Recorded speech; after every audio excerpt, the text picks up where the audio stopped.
Hola, ¿qué tal? Bienvenidos, bienvenidas a todas y a todos aquí al blog Amanecer, blog de filosofía, mística, espiritualidad, también de psicología, movimientos sociales y, ¿por qué no? Hoy tenemos esta novedad de que también vamos a hablar de economía, ¿no? Es un tema que de cierta manera, pues es algo nuevo, ¿no? De cierta manera aquí en el blog Amanecer, aunque pues también lo hemos estado abordando, ¿no? En algunos de los videos, sobre todo los referentes a libros, ¿no? Las reseñas de libros que hemos estado compartiendo durante los últimos meses.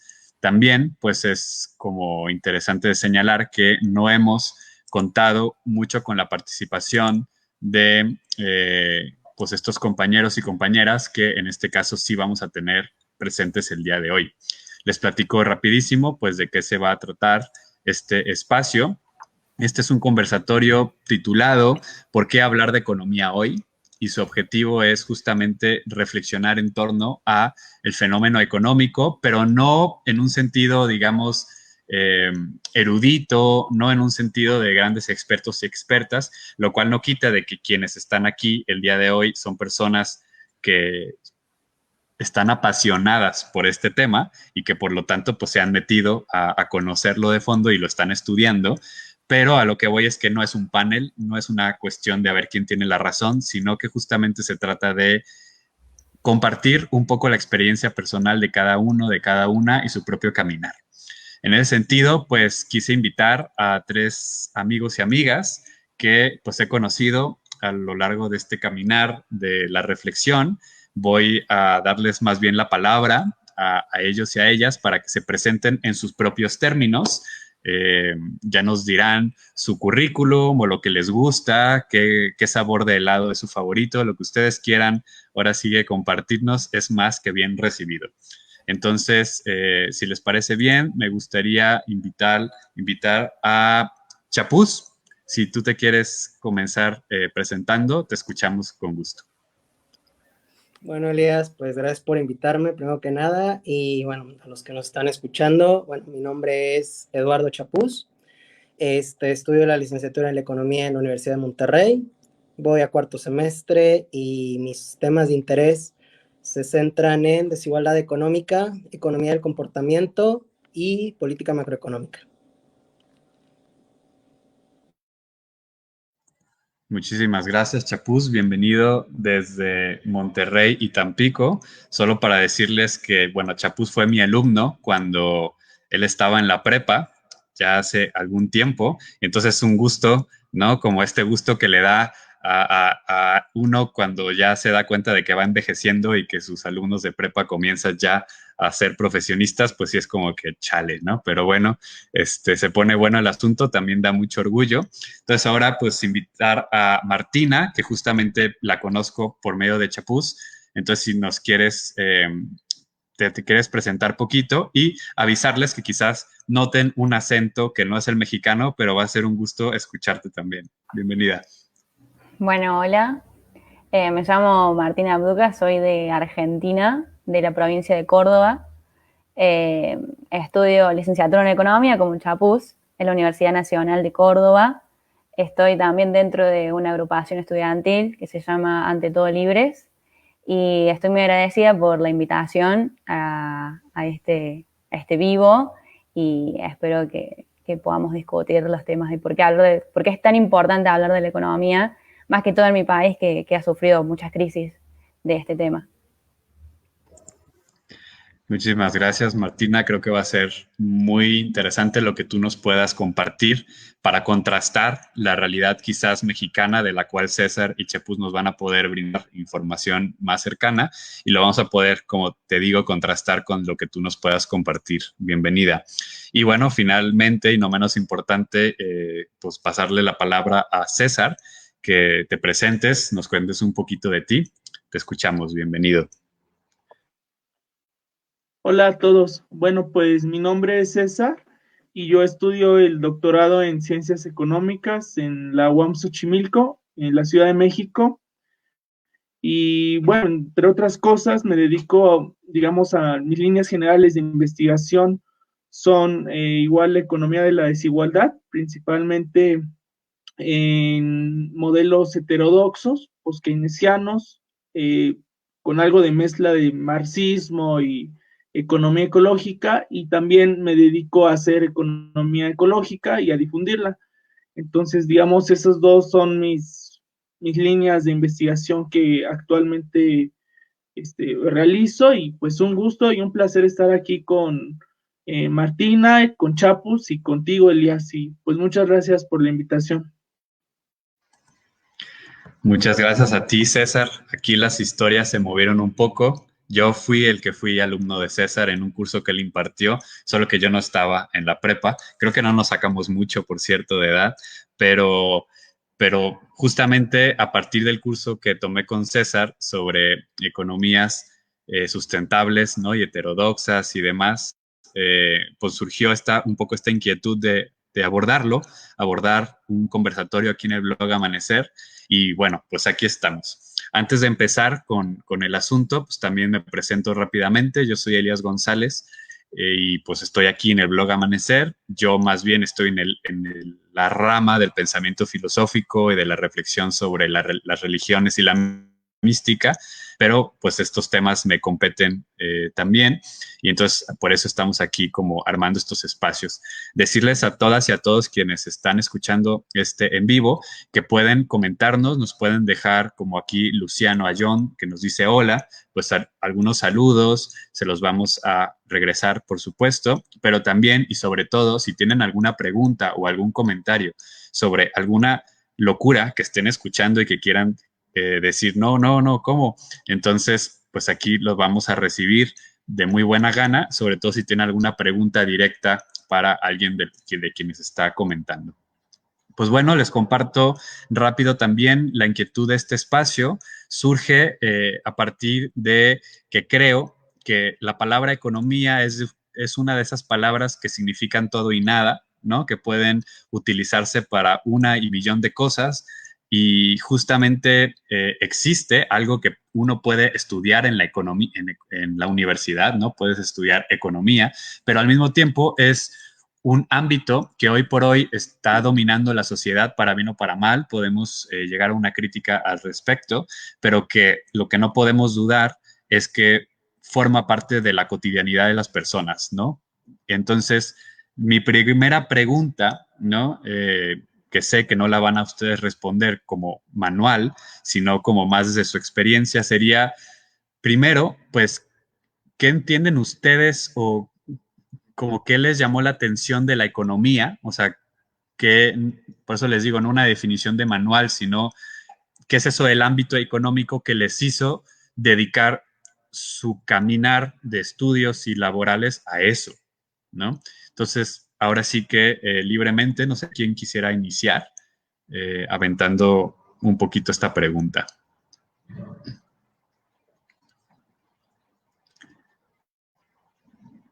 ¿Quién se anima? ¿Chapuz? Pues sí, adelante.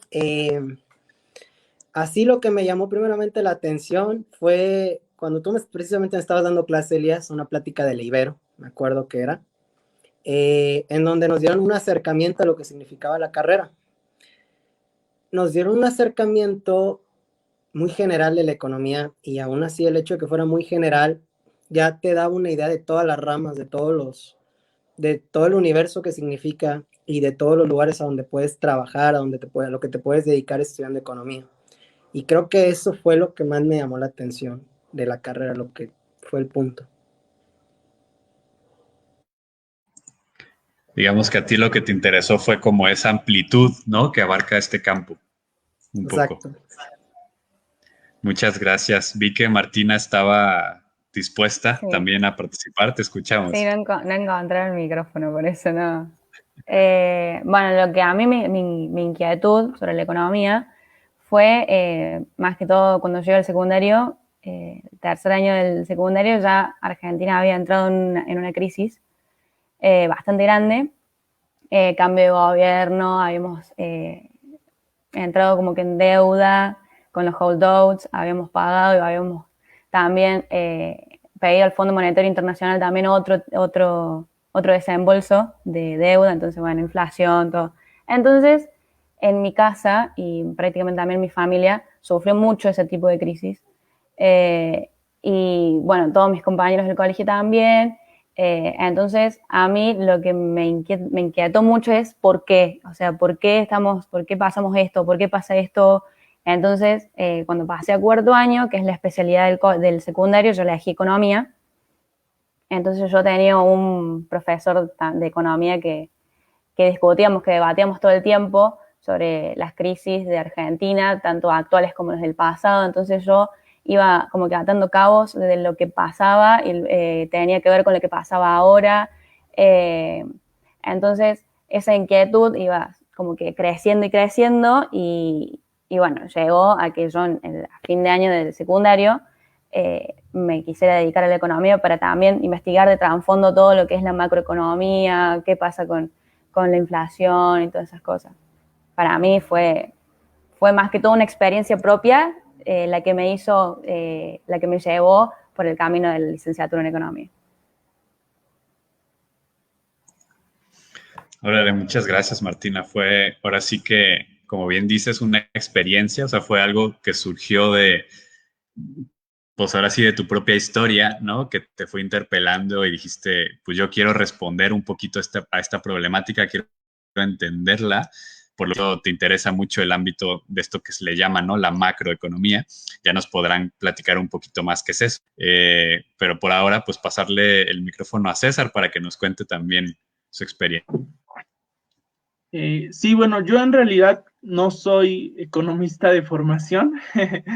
En realidad he pasado por muchas etapas. Primero estaba estudiando antropología, luego pues ya estudié política y gestión social y luego pues ya me dediqué a esto de la economía, pero en realidad lo que me llevó a, digamos, dedicarme al campo de la ciencia económica pues es el hecho de que había cosas que yo no entendía de la economía, ¿no? Cuando en realidad yo siempre tenía esas inquietudes y decía, bueno, esto puede ser posible que pase, cómo es posible que haya en el mundo pues diversos acontecimientos como la desigualdad y que haya personas muy ricas y luego que haya personas muy pobres o había cosas o conceptos más técnicos que yo no entendía, ¿no? Cuando me hablaban de tasa de interés, de costo-beneficio, yo decía, bueno, ¿y qué es eso, no? O sea, no lo puedo entender todavía muy bien y pues fue a partir de estas inquietudes que yo tenía de decir, bueno, es que hay cosas que a mí sí me gustaría entender de la economía, pero que no sé porque pues en realidad mi formación no es como economista y a partir de ahí digamos, fue que me empezó a interesar la economía y decidí estudiar una maestría en economía y posteriormente pues el doctorado, que además era muy curioso porque yo en la universidad en donde estudié, nos mezclan de todas las carreras los primeros años y mis amigos siempre fueron economistas, entonces yo siempre estaba pegado con ellos, iba a estudiar con ellos me explicaban un montón de cosas, entonces yo dije, órale, pues está chido, ¿no? Ojalá que algún día pueda llegar a comprender esas cosas y pues bueno, aquí andamos. Muchas gracias, César. Pues bien, parece que también hay muchas inquietudes en tu camino que fue como llevándote a distintas áreas hasta pues llegar hoy a lo que te dedicas, ¿no? Y creo que este es uno de los temas también interesantes que podríamos ir discutiendo, ¿no? Que es que la economía no es una cosa ahí cerrada como en sí misma, sino que necesariamente tiene que ver con otros ámbitos humanos o la vida, ¿no? Que ya nos irán contando. Aprovecho para saludar acá a Edilberto, mejor conocido como el Edi, que también nos saluda, y también a Karina Muñoz, también saludarte desde donde sea que estés. Pues bueno, entonces vayamos un poquito como adentrándonos en nuestro diálogo, en nuestro conversatorio. Ya nos comentaron de dónde surgen sus inquietudes sobre estos estudios. Y ahora me gustaría quizás preguntarles, claro, desde un ámbito de la ignorancia, porque estamos suponiendo justamente eso, que no, pues aquí no entre grandes expertos, sino que es como para platicar un poco sobre esto. ¿Qué abaja la economía, ¿no? ¿Qué estudia la economía o qué aborda, ¿no? Cuando escuchamos economía, pues a veces es simplemente eso, ¿no? Decir, bueno, ¿hay dinero o no hay dinero? ¿No? La economía se reduce al dinero, ¿no? O no. Entonces, pues ahora sí que lanzo esta pregunta y, y no sé si alguien quiera responderla primera vez. También aquí, mientras se animan, está Emanuel y Eddie otra vez saludando. César, te escuchamos. Sí, bueno, primero que nada, yo siento o intuyo que dentro de la economía que estamos acostumbrados a ver, a que es la economía de a pie, muchas veces sí pensamos o relacionamos que la economía precisamente tiene que ver con cuestiones de dinero.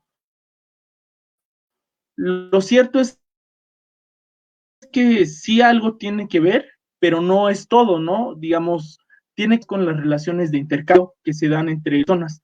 El dinero es una cosa fantástica que a mí me llama mucho la atención.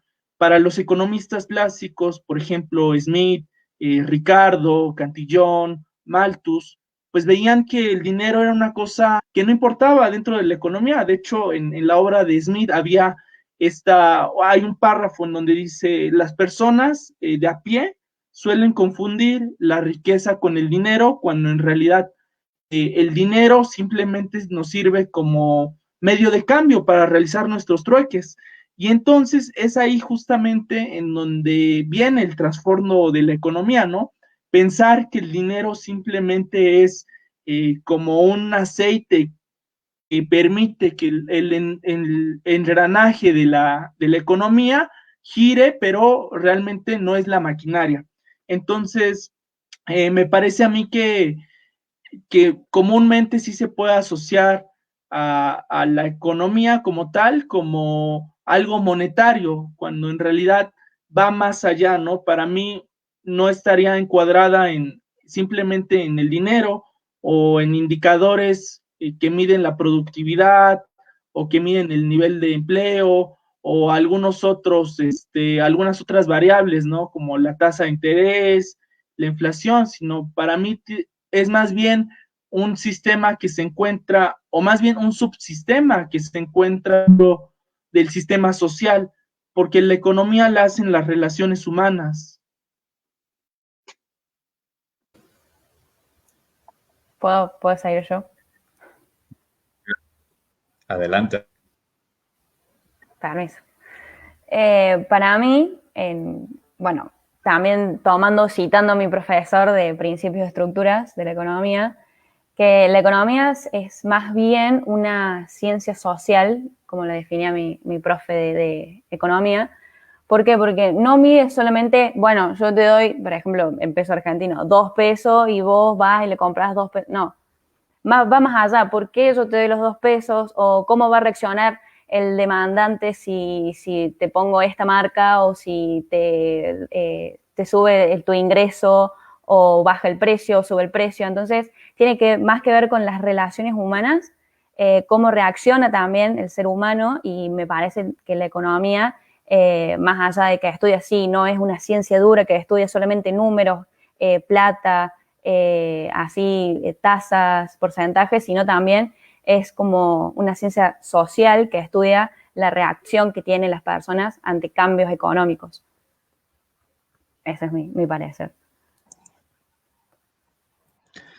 Gracias, Martina. Chapuz, ¿quisieras agregar algo? Pues sí, yo también voy a citar a un profesor que fue de modelos macroeconómicos abiertos y ahora de política macroeconómica. La economía, nosotros estamos en el área de negocios, normalmente estás acostumbrado a ver la economía en el área de ciencias sociales, y dijo algo muy bueno: nosotros somos el puente, lo que tendría que conectar entre disciplinas como los negocios que pues son temas, como dice bien César, más monetarios, ¿no? Temas donde importa el capital, donde importa la productividad, donde importa la utilidad o el beneficio, dependiendo de qué perspectiva lo veas. Y las ciencias sociales, el análisis humano, el factor histórico, el factor analítico que te provee las ciencias sociales. Y como puente no nos podemos desprender de ninguna, porque de las dos utilizamos y nosotros mediamos. Entonces no podemos desprendernos de ninguna de las dos. Gracias, pues según estoy escuchando, entonces están como de acuerdo que esto de la economía tiene que ver con algo humano, ¿no? Que tiene que ver con las relaciones humanas. Y sin embargo, yo lanzaría la pregunta, y esto es lo que siempre se ha entendido, es decir, la economía ha estado siempre al servicio de, de las relaciones humanas, o ha habido concepciones, comprensiones de lo que es la economía que en lugar de estar al servicio, digamos, de las relaciones, justamente las han cooptado, las han dificultado todavía más. ¿Creen que digamos, que se puede dar esto en la economía, ¿no? Como una aproximación que rompa justamente las relaciones sociales y termine no por servirlas, sino servirse de ellas? De facto, sí. Chapuz. De facto, para mí sí. Y es algo que precisamente veo en la clase que estoy llevando. Y pongo el ejemplo, por ejemplo, de la hambruna irlandesa. Y quienes quieran revisar el ejemplo de la gran hambruna irlandesa pueden darse cuenta cómo una lucha ideológica, más allá de considerar el factor humano, pelear por quién tiene la razón, si era en ese tiempo los liberales o Thomas Malthus o los estatistas, cómo puede llevar una tragedia de proporciones tan fuertes que prácticamente la mitad de la población de Irlanda en ese tiempo había muerto, y una mala concepción del problema y de las relaciones humanas lleva a una mala aplicación de la política macro o de la política micro en general, y esto en sí tiene repercusiones graves y es algo que creo que tenemos que tener muy en cuenta si, bueno, como economistas esperamos llegar a esferas altas. Un error tiene consecuencias, tiene un costo de oportunidad muy alto, que puede llegar a ser hasta una vida humana. Gracias, César. Sí, pienso que de alguna manera la ciencia económica sí ha sido ocupada como un instrumento científico ideológico, ¿no? Pero no toda la ciencia económica, hay que recordarlo eso, más bien ha sido la ciencia económica ortodoxa o neoclásica la que se ha encargado de llevar un camino ideológico y político que está principalmente centrado en el desarrollo del capitalismo.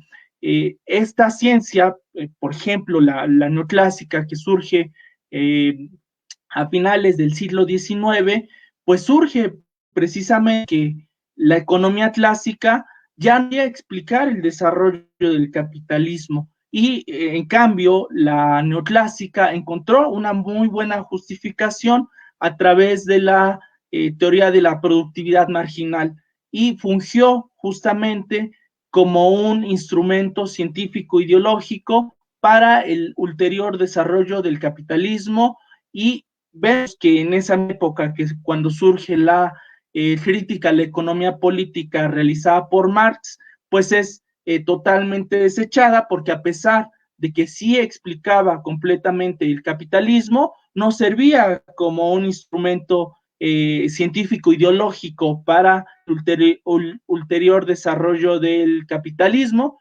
Entonces pienso que en definitiva, sí, la ciencia económica tiene de alguna manera un lado ideológico que la ha llevado a ser cooptada por grupos de poder, pero no toda, evidentemente.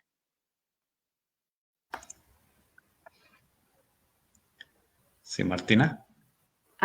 Bueno, redondeando más o menos, porque yo estoy de acuerdo con ambas posturas, que, bueno, la economía sin seres humanos no existiría, porque la economía nace del humano y nace de las relaciones humanas.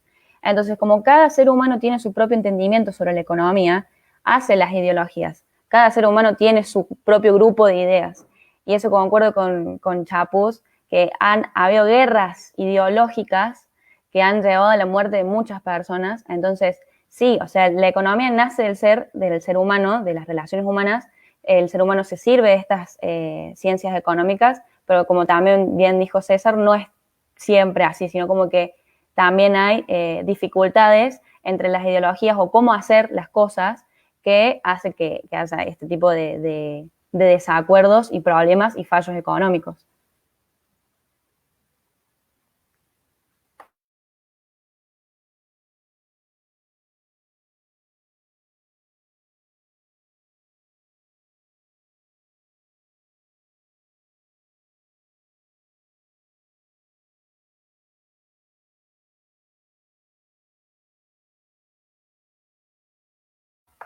Se tildo. Se desconectó Se Elías. fue, se le desconecta el internet. Creo que sí.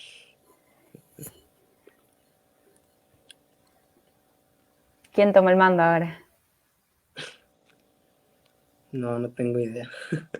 Pero sigue Yo sí, transmitiendo él o no, sí, ¿saben? estamos Creo que sí, todavía, ¿eh? sí, Sí, me estamos dice yo todavía en en mi vivo. show. ¿De dónde Bueno, son? O sea, vos, César, ¿de dónde sos? ¿De qué parte de México sos? de Ciudad de México. Ciudad de Bueno, México. podríamos agregar o bueno, continuar con esta charla en el sentido de que, por ejemplo, a mí me llamó esta cuestión que menciona Chapus, ¿no? Sobre la tragedia que puede desembocar o ha desembocado el llevar la economía hasta el grado de la ideología, ¿no? En este sentido, ¿ustedes qué opinan de lo que ha pasado en América Latina, no sé, en los últimos años, que se ha tendido hacia polarizar, ¿no? Por un lado, dicen, bueno, están los economistas de izquierda, que por ejemplo ahorita dicen que dominan en la Argentina, y en México también, ¿no?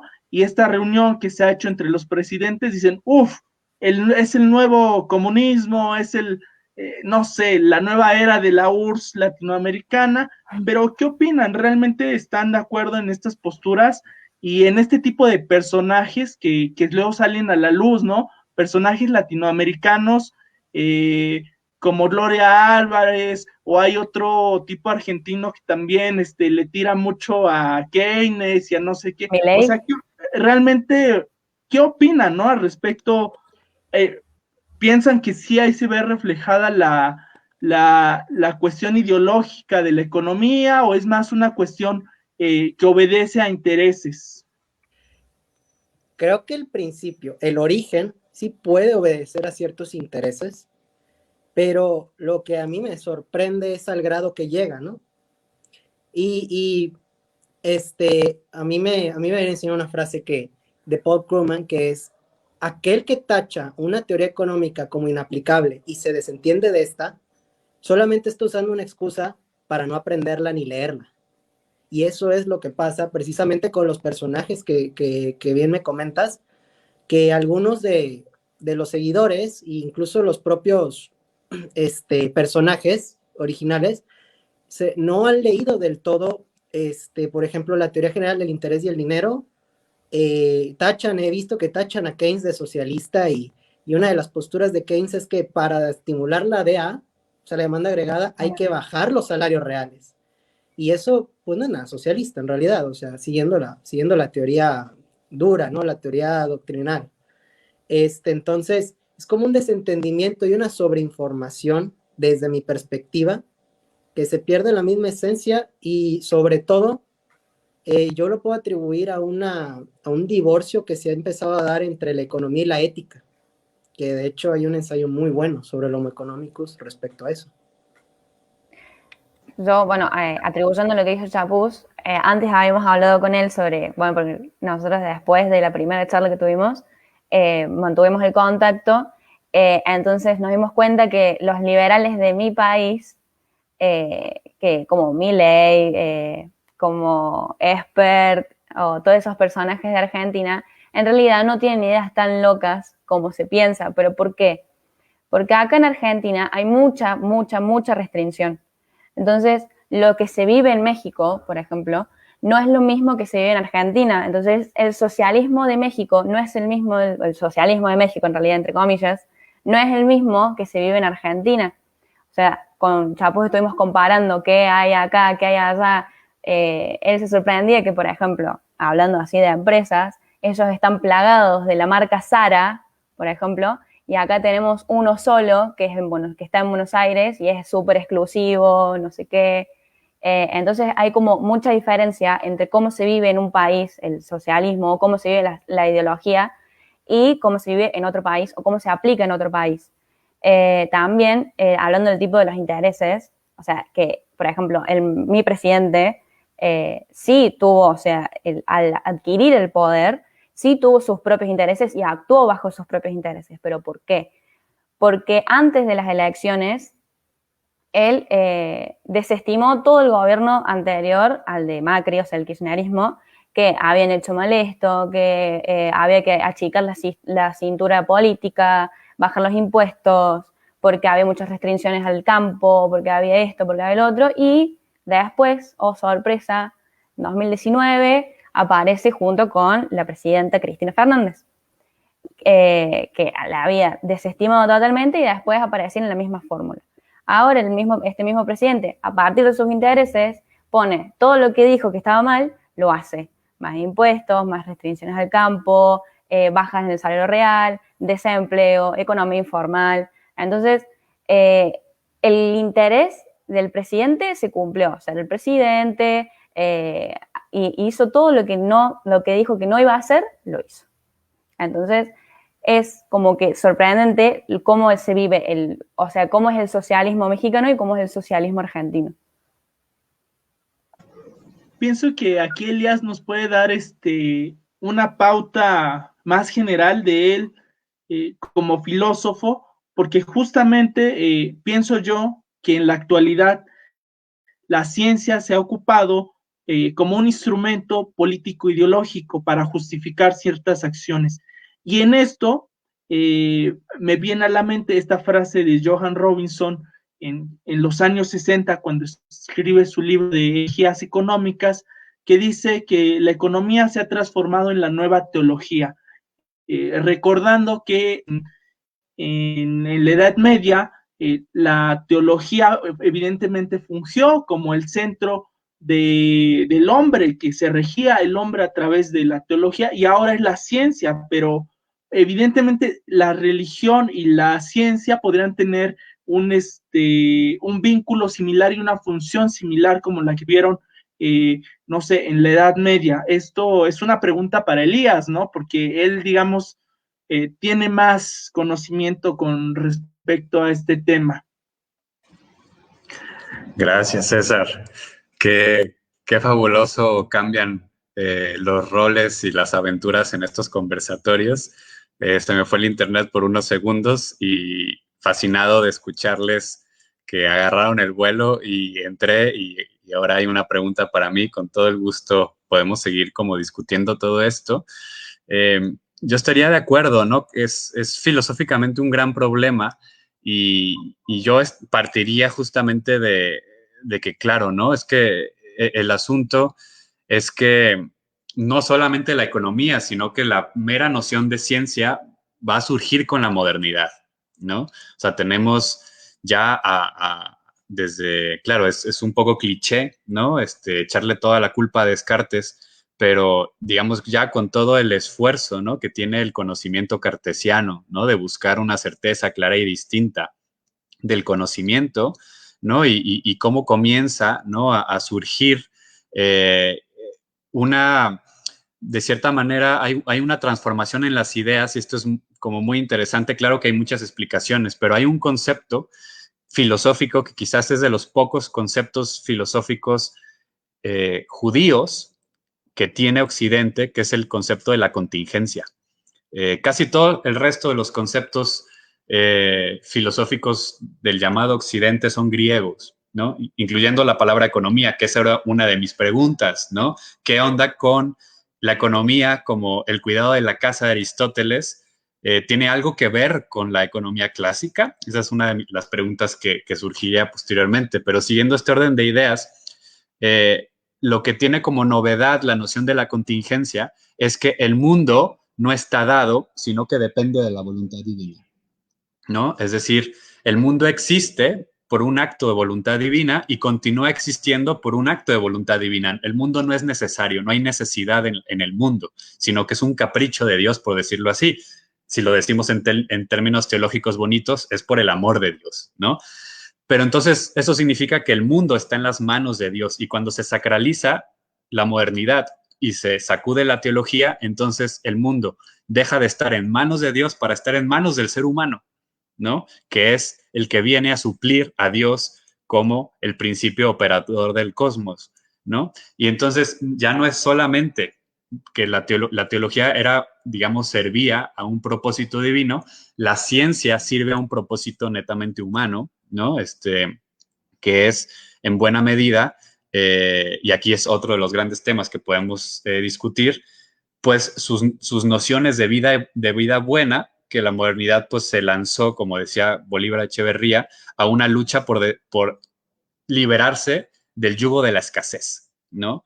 Pero para librarse del yugo de la escasez, creó esto llamado capitalismo, que en realidad produce más escasez. Entonces, como lanzando estas preguntas, yo les lo diría en los siguientes puntos. Uno, en un ambiente o en un sentido de historia de las ideas económicas, si es que se puede hablar de eso, ¿qué tendría que ver como les decía, esta economía como el cuidado de la casa, de lo común, ¿no? Que sería la definición aristotélica, y si hay un cambio, ¿no? De paradigma con la noción de la economía como una ciencia, ¿no? Porque hablando todavía en términos de conocimiento, no es la economía de Aristóteles, más bien una tecné, o sea, una técnica, un saber vivir práctico, y qué tanto no es la ciencia económica una episteme, ¿no? Una epistemología, es decir, una serie de principios no necesariamente comprobables, como puede ser el principio, por ejemplo, de, de la racionalidad que comparte el ser humano, como puede, etcétera, etcétera. Es decir, esos son principios epistemológicos, no son principios prácticos, ¿no? Entonces, esa sería como una pregunta. La segunda ¿es la economía como una especie de cosa pegada, ¿no? No sé si una rémora, ¿no? O sea, la idea de una rémora, ¿no? Estos animalitos que se les pegan a los tiburones y que jamás salen de ahí, del capitalismo. O sea, puede haber economía sin capitalismo, sin la administración del capital, ¿no? O sea, habría una posibilidad de una economía diferente. Esas serían como mis dos preguntas y después de que aborden esto y lo dialoguen, comenzaríamos a abordar preguntas de la gente que nos está escuchando, a quienes les decimos que sí lo estamos teniendo muy presentes, ¿no? Pero bueno, ahora veo que Chapuz quiere comentarnos algo. Bueno, la primera, vaya que me hiciste recordar Laudato Si cuando dijiste casa común. Y es algo muy curioso. Aristóteles, yo lo vi como el primer economista analítico. Es decir, la economía viene de antaño y se hace ciencia con Adam Smith. Por lo tanto, los principios económicos pueden regir a ciertos principios económicos de antaño, pero esto no quiere decir que cada principio que aparezca, no sé, en la riqueza de las naciones, o cada principio que aparezca en los casi infinitos tomos que hay del Capital, o la teoría general del interés, o cualquier postulado de la escuela neoclásica, historicista, y las 1000 escuelas que tenemos, sean tal cual. ¿Por qué? Porque de ahí partimos de la filosofía, ¿no? Cómo se da en un modelo, en una economía muy distinta que había en la Edad Media, con un modelo a veces feudal, por ejemplo, cómo da un cambio de giro de 180 grados con la revolución industrial. Y lo podemos ver, yo no soy muy partidario del crecimiento económico común, o sea, yo no soy muy fan, pero incluso me sirve como indicador porque se nota como un crecimiento exponencial de las economías después de la revolución industrial, pero siguiendo el principio de que importa el capital, de que importa la producción, que es lo que el capitalismo trae. Ahora, ¿existe otra manera de hacer economía? Claro que sí, ya ha existido antes.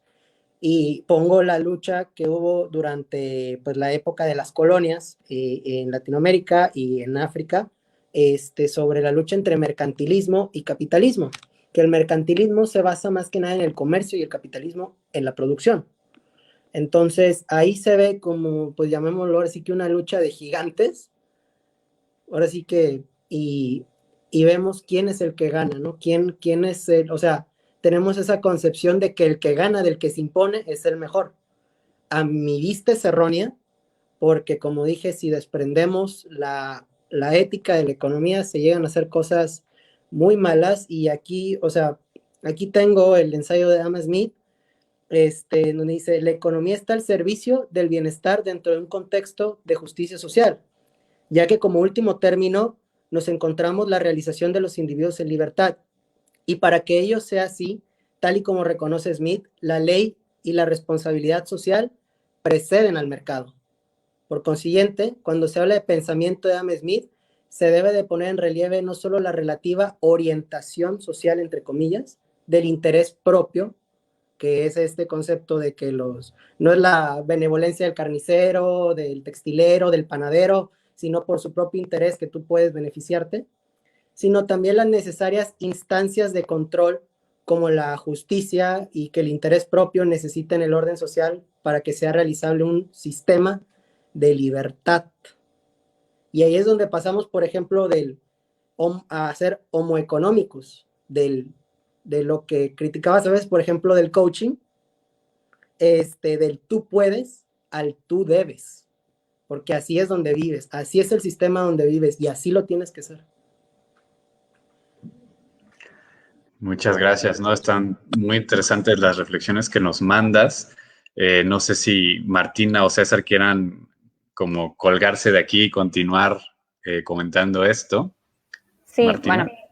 bueno, como que trayendo de nuevo lo que dijo Chapú sobre las economías feudales con Adam Smith, con el mercantilismo, cómo pasó de ser como que algo de la economía del hogar, que también me trajo varios recuerdos, ¿no? Porque yo estaba en un grupo de mujeres, entonces como habíamos dicho, bueno, ¿de dónde viene la palabra economía? Bueno, administración del hogar, entonces decíamos, entonces las mujeres inventamos la economía, los hombres inventaron el socialismo, los hombres inventaron el capitalismo y todas las cosas malas de la economía, pero las mujeres inventamos la economía.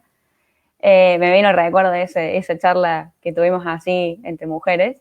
Pero trayendo de nuevo lo que dijo Chapuz con el mercantilismo, con el crecimiento o el paso de la economía o la administración del hogar a la economía como ciencia, y también respondiendo a la segunda pregunta que vos dijiste de si habría economía sin capital, bueno, yo traigo un escritor que se llama Polanyi, que escribió como que la transformación de la economía, que sí, existe la economía sin capitalismo o sin o haciendo crítica a Adam Smith con la centralidad, la simetría en la economía del hogar, que la centralidad era bueno, que todos producimos, va al centro y se distribuye. La simetría es si yo te ayudo, vos después me ayudás a mí, o el que está atrás mío me ayuda, entonces creamos como una red entre nosotros, y bueno, la economía del hogar, que era el autoabastecimiento de cada una, hablando así de las economías de antes, de poblaciones chicas, de aldeas.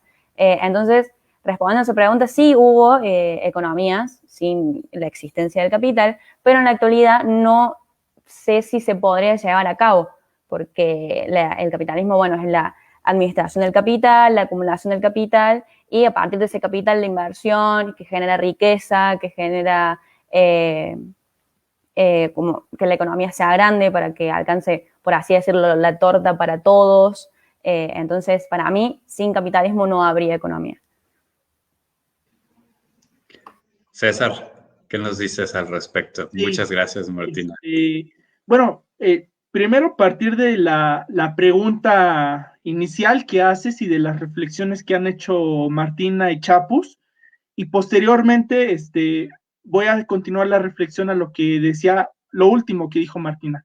En principio, esta idea de Aristóteles, pienso yo que sí se pierde como administración del hogar o el orden del hogar, que es un espacio común para todos. Me parece a mí que sí se pierde con los economistas clásicos, y que cuando se genera la teoría del valor trabajo es porque justamente cuando empieza a desarrollarse el capitalismo industrial se requiere de este látigo científico ideológico que era la transición de un sistema mercantilista que se iba transformando hacia un capitalismo industrializado, ¿no? Entonces, la teoría del valor trabajo responde a un contexto político y social, y es justamente lo que empieza, por un lado, defiende Adam Smith con su teoría del valor trabajo, empieza a defender el capitalismo industrial, pero Ricardo de lo que se encarga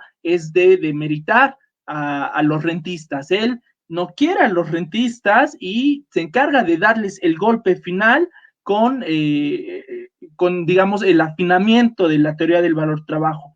¿Y qué sucede después? Bueno, que la teoría del valor trabajo queda caduca y los economistas empiezan a ver que las ciencias duras, como la física, empiezan a utilizar mecanismos matemáticos, como lo es el cálculo del siglo XIX, que es curioso, ¿no? Le preguntaría yo ahorita a Martina y a Chapus, ¿no se les hace bastante arcaico estar trabajando con cálculo del siglo XIX?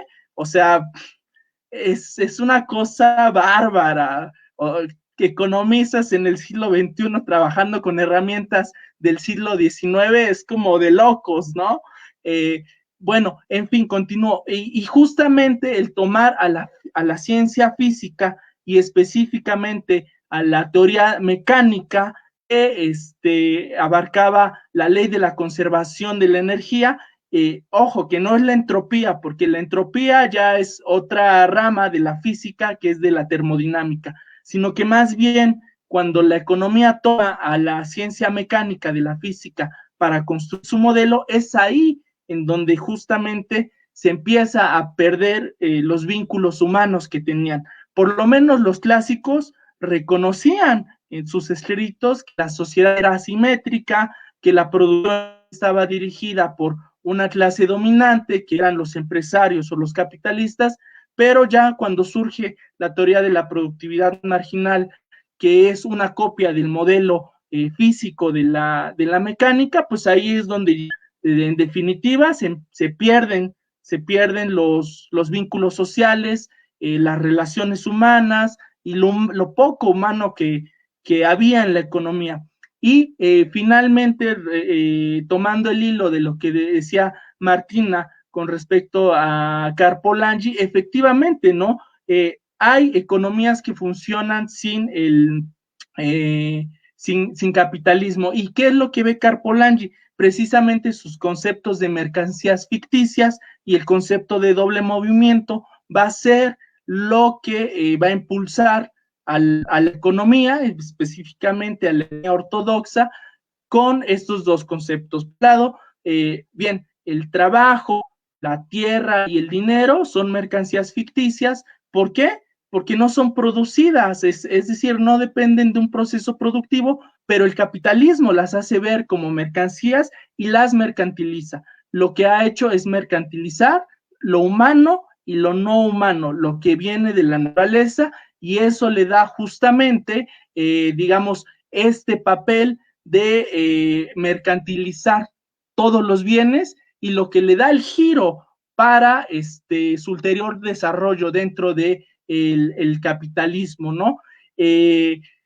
Bueno, y continuando con esto de que si hay otras alternativas, pues claro que las hay. Hoy en día en México viven muchísimas personas al margen del capitalismo, y son las dinámicas postcapitalistas. ¿Y cuáles son estas dinámicas postcapitalistas? Que seguramente tú muy bien las conoces, Elías, y por ahí nos puedes, pues son las comunidades indígenas que viven no solamente en el sur de México. Podemos encontrar en el norte a los yaquis, a los eris, perdón, a los cucapac, que se encuentran dentro de otras mecánicas distintas a las del capitalismo. ¿Y por qué? porque es la forma en la que se apropian del excedente. No existe una apropiación del excedente por parte de una clase capitalista para su reproducción, sino que el excedente se redistribuye para una reproducción social, cultural, comunitaria. Y bueno, yo hasta ahí dejaría esto. Y esto de la escasez, pues evidentemente se institucionalizó.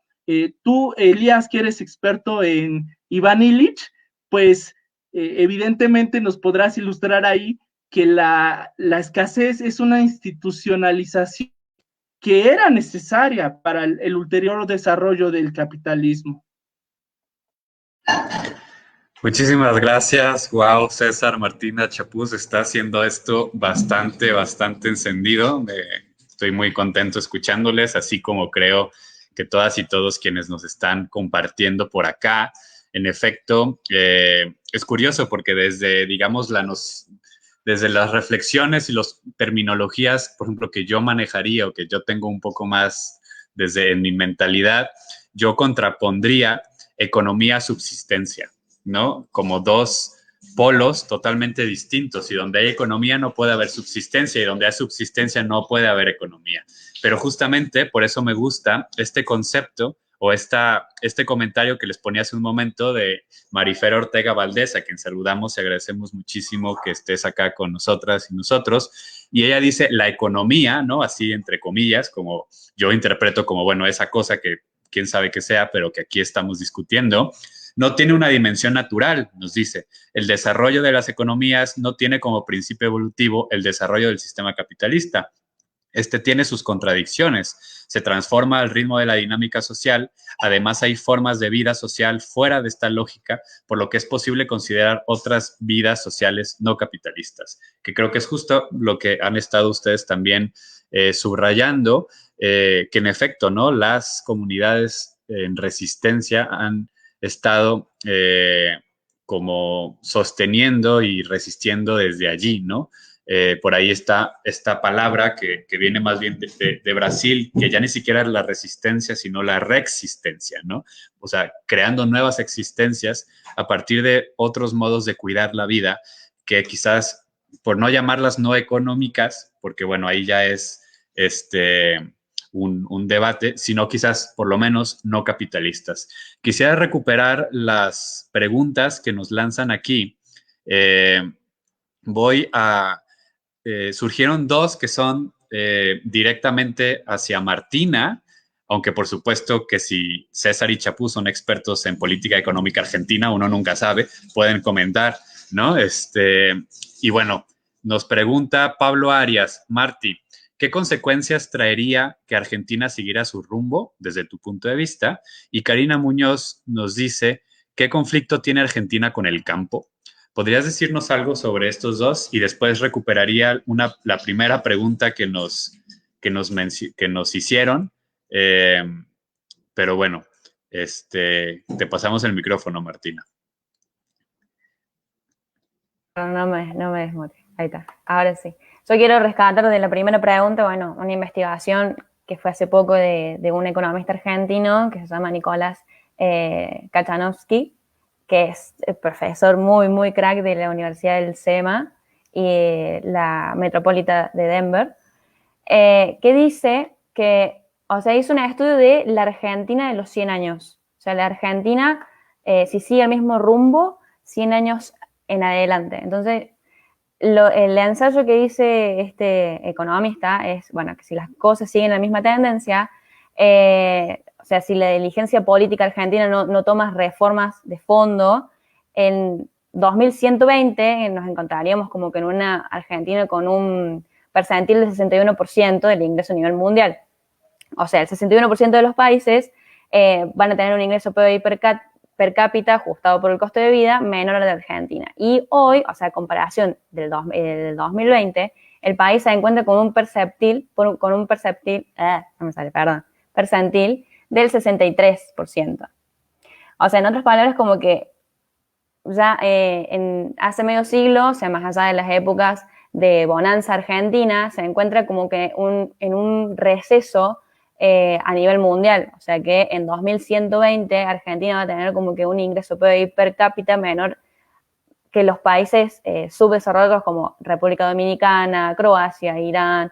Entonces, esta Argentina de los 100 años va a vivir como que un atraso a nivel mundial que está lejos de cumplir nuestras expectativas, siendo un país tan rico, porque si nosotros nos movemos 100 años hacia atrás, como bien decía este profesor del SEMA, nosotros nos encontramos con un país que era cuarta potencia mundial, que nos codeábamos con Alemania, Estados Unidos, Canadá, Bélgica, Dinamarca. Entonces, es impresionante cómo partiendo del mismo punto, 100 años atrás y 100 años adelante, la economía argentina o el concepto de una Argentina de pie, por así decirlo, ha cambiado muchísimo. Entonces, responde a la primera pregunta, tomando ese ensayo de este profesor. Y la segunda pregunta, ¿me la podrías recordar? Claro que sí, la estoy poniendo justo ahorita, compartiéndola, Sí. ¿qué conflicto tiene Argentina con el campo? Media conflictiva esa, porque Argentina está muy susceptible con el tema del campo, porque nosotros, bueno, Argentina es un país agricultor, tenemos el suelo argentino es muy rico. O sea, sin ir más lejos, yo en mi casa tiré un tomate en mi patio y me salió una planta de tomatitos cherry, los chiquititos. Así es fértil es la tierra acá en Argentina. Entonces, la actividad agrícola en Argentina es muy importante porque es donde más nos ingresa el capital, que más que antes habíamos hablado. Entonces, bueno, este conflicto con el campo surgió como que después de que el mandatario presidencial, por decir así, Alberto Fernández, reconociera, bueno, la posibilidad de aumentar las retenciones del campo o implementar así cupos que se debían respetar para exportar con el objetivo de contener la suba de los precios de los alimentos en el mercado interno. O sea, como que abastecer el mercado interno y que, bueno, los agricultores no se dejaran llevar por este precio global y, bueno, aplicar los precios sostén, es decir, como que el mercado global sufre porque Argentina no es el único país exportador. Entonces, si la economía funcionara solamente con la suba de las commodities, entonces si las commodities bajaran, tendríamos que deflactar. Pero, por así decirlo, las commodities subieron y bajaron en la inflación argentina, sí, igual. Entonces es absurdo echarle la culpa a la suba de las commodities por la suba de precios. Entonces, lo que bien decía mi profesor, bueno, de microeconomía y un economista argentino que se llama Melconian, si uno quiere bajar o mantener los precios o como los precios cuidados, tenés que implementar el precio sostén, o sea, hay que subsidiar. Entonces, este subsidio al campo, este subsidio a mantener los precios, es una bomba de tiempo porque no se va a poder sostener a lo largo del tiempo. O sea, en algún momento, como que no va a alcanzar el subsidio. Y entonces, el mercado se va a volver como que a reestructurar como antes.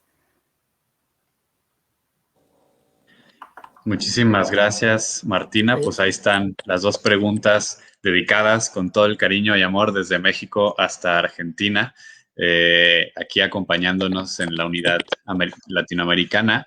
Y bueno, compas, estamos justo rayando al tiempo. Esto se está poniendo muy bueno, pero quisiera como invitarles a que pudiéramos ir cerrando y les invito como a la siguiente.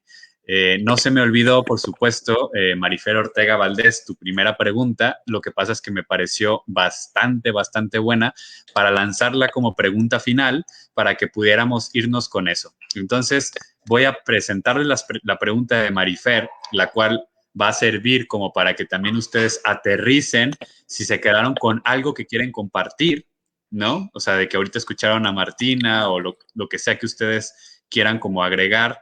Es decir, responder esa pregunta de Marifer Ortega Valdés. 2, decir algo que no pueden aguantarse las ganas de decir y no se quieren ir de aquí sin decirlo. Y 3, un mensaje final, si ustedes quieren lanzarlo. Esperamos que este sea el primero, pero no el último diálogo que podemos tener aquí en Amanecer sobre estos temas. Entonces, pues, quedarnos con un poco de hambre para poder regresar después. César, ¿querías decir algo antes de que pusiera la pregunta? O... Sí, solamente algo general del campo. Es una cuestión que va más allá, digamos, de los precios. Eso sí me gustaría dejarlo claro. ¿Por qué? Porque es una cuestión que tiene que ver desde los términos de intercambio y desde este desarrollo, estilo de desarrollo que se empieza a generar después de los años entre los años de la posguerra, que es un desarrollo industrializado. Y recordemos que con la Revolución Verde lo que pasó fue que empezaron a generarse una desigualdad entre los términos de intercambio de los países latinoamericanos con respecto a los países europeos. Y esto se ve claramente en las balanzas de pagos, en donde vemos que justamente los países que se aprovecharon de esta revolución verde que supuestamente iba a sacar de la dependencia centro-periferia a los países latinoamericanos, pues están haciendo uso de los recursos de manera indirecta de América Latina. Y entonces tiene que ver más, supongo yo, con una cuestión de soberanía alimentaria, que es un concepto totalmente político y no es neutral a los términos de intercambio, ni tampoco es neutral a las fuerzas políticas que se dan en el comercio internacional. Solamente quería mencionar esta cuestión. Yo la verdad sí quisiera rápidamente, hay un tema que creo que debe ser fundamental al momento de hablar de economía y que no se ha tocado, externalidades.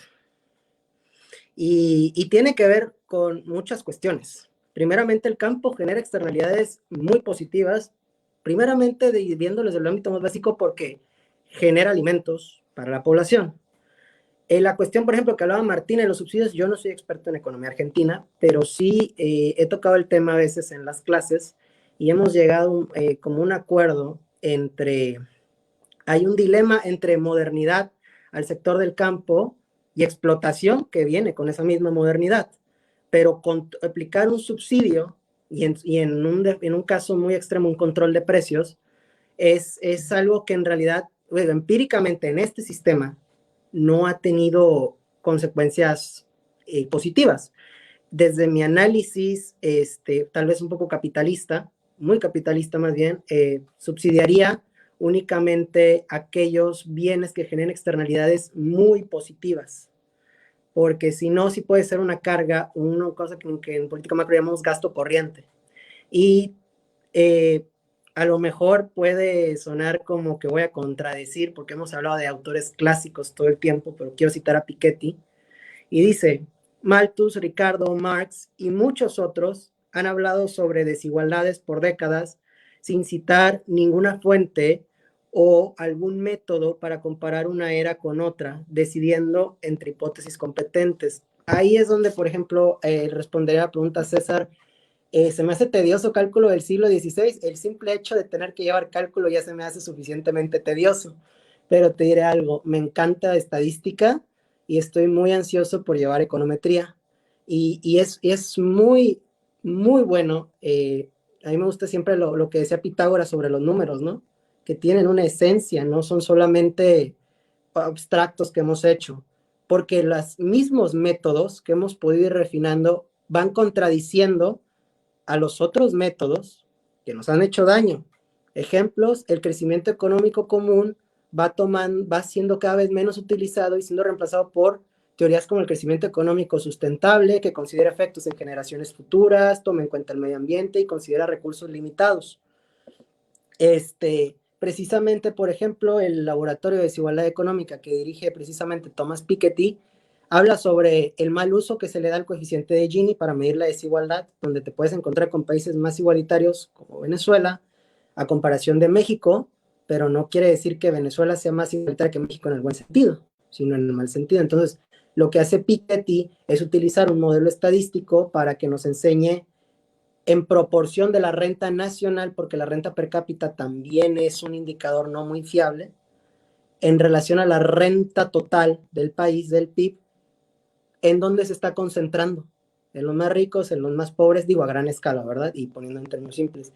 Y también las matemáticas, bueno, han servido. A mí me sorprendió la investigación de mi profesora de estadística, la doctora Marta Villalobos, cómo con métodos estadísticos logra determinar y escribir un libro que se llama Salud y Rendimiento Escolar en América Latina, la comida chatarra y una vida sedentaria reducen el aprovechamiento escolar de los niños de sexto. Y varias de las estadísticas descriptivas son muy buenas porque pues también me sirven a mí para estudiar desigualdad. Claro, yo dándole ya un análisis más estadístico y econométrico, aunque todavía no llevo econometría, pero en un futuro sí me gustaría retomar estos puntos como el rango de ingreso, si es de zona rural urbana, si es de escuela pública o privada, porque dentro del modelo, que necesitaría un cambio estructural total para cambiar, podemos ir trabajando, ¿no? En reducir como estas malas cosas que tiene el modelo, en lo que logramos hacer el verdadero cambio estructural para pasar ahora sí a una economía diferente. Ese es como el punto. Muy interesante todo lo que acaban de decir César, Martina, Chapuz. Pues escuchándote ahorita, por ejemplo, Chapuz, solamente puedo pensar en un libro que se llama Armas de Destrucción Matemática, ¿no? Es bastante bueno. Pero pues quisiera, ¿no? Pasar como esta pregunta. Hay tiempo, o sea, podemos, pero quiero como lanzar la pregunta para que eso también como darle espacio a las personas que están acá comentando y de eso ustedes se pueden jalar un poco para decir algo más que todavía quieren decir y también como ir cerrando, ¿no? Ir cerrando para dejar como ese tiempo. Entonces, bueno, nos pregunta Eric Alberto López y López, ¿cuáles son sus escuelas económicas favoritas? Sin embargo, justamente por allí va la pregunta que quería guardar de Marifer Ortega Valdés, que pregunta lo siguiente. Hola a todos. Yo preguntaría, ¿con qué perspectiva, teoría económica se identifica cada uno o qué teoría consideran relevante para explicar los cambios de nuestra contemporaneidad?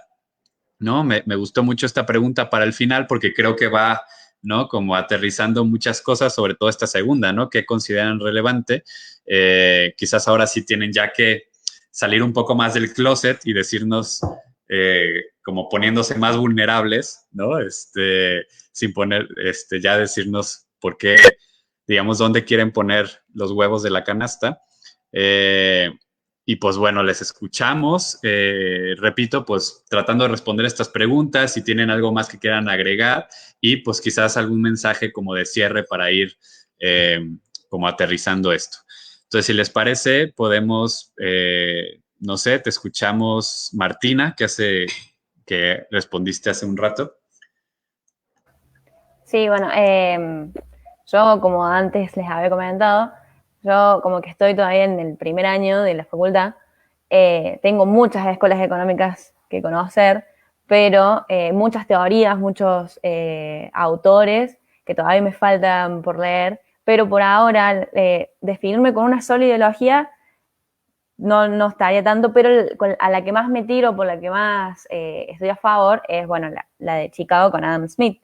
Yo soy fiel partidaria desde cuarto año, desde Adam Smith, y acá, bueno, salimos, como dijiste vos, salimos del closet, vamos a poner los huevos en la canasta, pero también me gustaron muchas políticas cuando leía Polanyi también, cuando estudié el modelo keynesiano, entonces sacar una sola escuela o una sola ideología, yo no soy partidario de eso. Pero sí, por el momento, por la poca experiencia que tengo, yo me guío más por la escuela de Chicago. Esa sería mi escuela favorita. Muchísimas gracias. Se pone bueno esta parte y bien interesante. A ver si ya nos contarás en un futuro si no hace cortocircuito Polanyi con Adam Smith en la licuadora. Eso está muy interesante. Pero bueno, te escuchamos, Chapuz. Pues primero, gracias, Marifer. No voy a dormir por tu pregunta porque en serio me acabas de revolver la cabeza. Y es que yo no tengo patria, o sea, la verdad. Te cité a un socialista participativo, te cité a un clásico, te cité a un keynesiano, sigo a neokeynesianos, sigo a historicistas. Y es que desde una perspectiva tienen razón porque ninguno ha podido analizar el espectro político desde lo más general. Adam Smith está fuertemente influenciado por su ética protestante. Y eso lo aprendí precisamente con Eric, quien hizo la pregunta, también es estudiante de economía, y él me acercó mucho al pensamiento histórico de la economía. Y, por ejemplo, la escuela mercantilista se ve fuertemente influenciada por la doctrina católica, y al yo no concordar con ninguno de estos al 100%, no sé, creo que a mí me han dicho que soy una licuadora, o sea, que hago un licuado de todo y espero que sepa bien y que no sepa mal. Entonces, si me tuviera que acercar a alguien en este momento y sin pensarlo mucho, ya después, pues a lo mejor le paso el tip a Elías de, oye, ya lo pensé bien y no, keynesiano. Es el más pragmático, pero el mismo pragmatismo desprende, yo creo que a lo más hermoso que debería de tener la economía y es la ética. Muchísimas gracias, Chapuz. Me encanta la diversidad que estamos encontrando en este conversatorio. Te escuchamos, César, para que nos digas tú cómo sientes. Bueno, yo de corazón sí soy heterodoxo totalmente. El problema es ahí encontrar por qué escuelas heterodoxas me decanto, pero quisiera explicar por qué soy heterodoxo. Yo he decidido emprender mi carrera como economista hacia la heterodoxia porque considero que la ortodoxia neoclásica específicamente no responde al contexto actual histórico de hoy en día. ¿Y por qué lo pongo así? Porque justamente la pregunta de Fernanda nos pone de relieve sobre qué teorías explican hoy en día la realidad. Y para mí, una escuela que se fundó en la física clásica, específicamente en la teoría mecánica del siglo XIX, no responde a las exigencias ni a las grandes problemáticas del siglo XXI, como lo son la crisis civilizatoria, la catástrofe ambiental y muchas más que están sucediendo hoy en día. Esas teorías, las teorías ortodoxas y neoclásicas, no responden porque no se salen del ámbito económico, es decir, todo lo quieren medir, lo quieren cuantificar y lo quieren encuadrar dentro de modelos que dicen, a ver, si le mueves tal variable, ¿qué pasa con el precio? Si le mueves otra variable, ¿qué pasa con el precio? Pero de ahí no pasan y esos modelos son irreales. No existe el ceteris paribus, no existe la racionalidad económica. Por eso yo me autodefino como un economista heterodoxo. Y dentro de la heterodoxia tengo tres escuelas con las cuales siempre trabajo. Uno, los post-keynesianos, que retoman al verdadero Keynes, no son ni los nuevos keynesianos, ni los keynesianos que inventaron el modelo ISLM, que son, perdón por la palabra, pero son keynesianos bastardos, así se les ha denominado, porque no retoman los escritos originales de Keynes, sino lo que hacen es vuelcan hacia Keynes, hacia la teoría ortodoxa, hacia la teoría neoclásica, y a través de ello forman su modelo.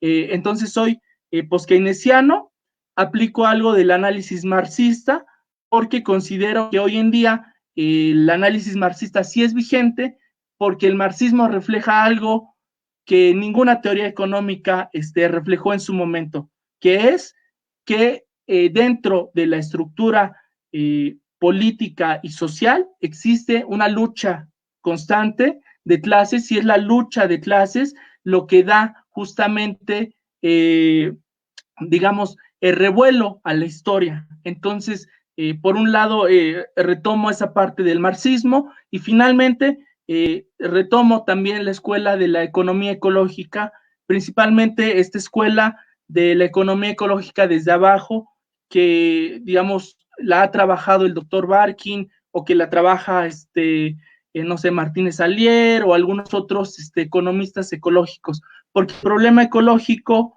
se resuelve para mí desde esta escuela heterodoxa, es decir, tomando en cuenta los conceptos de metabolismo social, los conceptos físicos de la entropía, negentropía y algunos otros que nos facilitan el análisis y nos dan propuestas viables. Y bueno, finalmente, mi último mensaje y con el que ya quiero cortarle es que pues invito no solamente a los que nos están escuchando, sino a los demás economistas que se acerquen a las escuelas del pensamiento heterodoxo. Realmente me parece a mí que son muy ricas y que son poco estudiadas, pero que son muy ricas porque explican de una mejor manera la realidad de hoy en día. Muchas gracias, Elías. Muchas gracias, Martina, Chapus. Fue un placer compartir el espacio aquí con todos ustedes y muchas gracias. Gracias a ti, César, gracias a ti, Martina, Chapuz, gracias a todas y a todos quienes estuvieron pues checando en vivo y comentando y dando sus likes, compartiendo este video. Esto se queda grabado aquí en el YouTube, digo, en el Facebook del blog Amanecer. Y también vamos a descargar el video y lo vamos a subir a nuestro canal de YouTube, donde ustedes van a poder encontrar, además de videos de este estilo, también pueden encontrar, por ejemplo, reseñas de libros que tienen que ver con estos temas. Ahora sí, como sacando e inspirándonos de estos compañeros y compañeras, pues tenemos materiales desde economía, pero también cosas de filosofía, de mística, de espiritualidad, de movimientos sociales. Entonces, invitarles a que conozcan como los materiales que tenemos. Tenemos distintos proyectos como microdiálogos en amistad, pensando en voz alta con, y tenemos algunos invitados, invitadas. Y bueno, de pronto ahí hay videos escritos y pues invitarles a que nos sigan, se suscriban a YouTube, le den like en Facebook y nos sigan en Instagram, es lo que más o menos estamos teniendo. Y pues ojalá también, y es como una invitación abierta de la cual no me puedo deshacer porque estamos en vivo, pues que tengamos a Martina, a Chapuz y a César en otra ocasión, quizás con más gente, quizás un tú a tú, como vayamos viendo, pero el chiste es que queremos en Amanecer también ir creando pensamiento colectivo, comunidad de reflexión sobre estos temas que nos interesan. Pues de mi parte sería todo, también de parte de Amanecer, agradecerles muchísimo y pues bueno, a las distintas geografías, muy buenas ya noches en Argentina y aquí todavía en México tarde-noche. Pues un abrazo a todas y a todos y muchas gracias.